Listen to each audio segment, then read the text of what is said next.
નવસારીના જલાલપોરમાં કોળી સમાજનું મહાસંમેલન યોજાયું। રાજકીય અને સામાજિક સુધારણા તેમજ સમાજમાં એકતાના નિર્માણના ઉદ્દેશથી મળેલા સંમેલનમાં 10,000 જેટલા લોકો ઉપસ્થિત રહ્યા હતા। સંમેલનમાં ભાજપ અને કોંગ્રેસ બંને પક્ષના કોળી સમાજના આગેવાનો એક મંચ પર જોવા મળ્યા।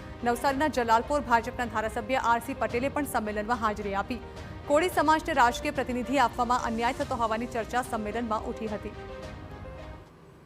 જે ગુજરાતમાં કોળી સમાજ સૌથી વધુ વસ્તી ધરાવતો કોળી સમાજ છે, જેમને આરક્ષણ મળ્યું નથી પૂરતું।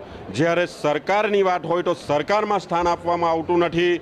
નીતિ વિષયક બાબતો હોય તો ક્યાંક ને ક્યાંક કોળી સમાજ પાછળ રહ્યો છે। ત્યારે આજે કોળી સમાજનો અવાજ લઈને કોળી આગેવાનો અમારી સાથે જોડાયા છે। અમે મહારેલીનું આયોજન કર્યું હતું કોળી સમાજ વતી, જેમાં એપ્રોક્સિમેટ 5,000 થી 6,000 માણસો ભેગા થયા હતા અને ખૂબ જોરદાર આયોજન છે। સમાજ માટે જે આ કાર્ય કરવા જઈ રહ્યા છે, પબ્લિક પે ફૂલ સપોર્ટ છે, સમાજનો પૂરેપૂરો સપોર્ટ છે।